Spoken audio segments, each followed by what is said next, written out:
لوگ جو ہیں سیدوں میں جھنڈا علم کو کہتے ہیں کہ جو علم اٹھاتا ہے.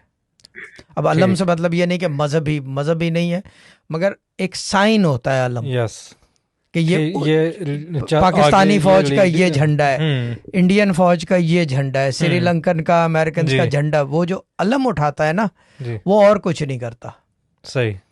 اس کی ذمہ داری ہوتی ہے بس حفاظت، اور ایک کام ہوتا ہے اس کا کیا کہ وہ علم اور جھنڈا بیٹھے نا، وہ گڑا رہے اپنی جگہ، گرے نہیں اپنی جگہ سے.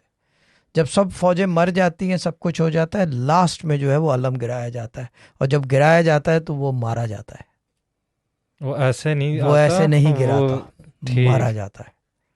یہ چیز ہے. یہ بڑے پرانی باتیں ہیں یہ اب، لیکن وہ جنگیں وہ رہی نہیں، یعنی کہ وہ فٹ سولجر والی سٹائل ہے یہ پرانے زمانے کی، برما فرنٹ اور یہ فرنٹ وہ فرنٹ.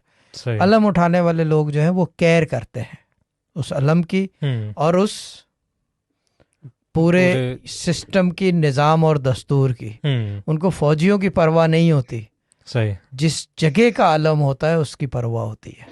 صحیح. سمجھ میں آ رہا ہے؟ نہیں. یس. ہاں، یعنی کہ اگر پاکستان کا جھنڈا اٹھا رکھا ہے، علم اٹھا رکھا ہے، تو وہ پاکستان کی پرواہ کرے گا. بالکل. اس کو یہ نہیں ہوگا کہ کتنی فوجیں مر گئی ہیں. انڈیا کا ہوگا تو وہ انڈیا کا جھنڈا، وہ اس کی حفاظت کرے گا، اور وہ حفاظت اپنے بارڈر کی کرے گا، کیونکہ اس کو پتہ ہے جب تک وہ جھنڈا اٹھا ہوا ہے تو وہ انڈیا ہے، پاکستان ہے. اور اگر وہ دین اسلام کا علم ہے، پرچم ہے، تو وہ دین اسلام کا پرچم ہے. صحیح. روحانیت میں جو ہے اس چیز کو مانا جاتا ہے ایسے کہ یہ جھنڈا اٹھایا جاتا ہے، سمجھ لو. اور سید جو ہے اس چیز میں، کیونکہ چیز یہ ہے کہ یہ گھرانے کی چیز ہوتی تھی. رسول پاک صلی اللہ علیہ وسلم کا جو علم تھا وہ مولا کائنات کے پاس تھا، پھر وہ حضرت عباس کے پاس آیا. یہ چیز ہے، وہ ہوتے ہوتے ائمہ کے پاس ہی. یہ گھرانے کی چیز ہے.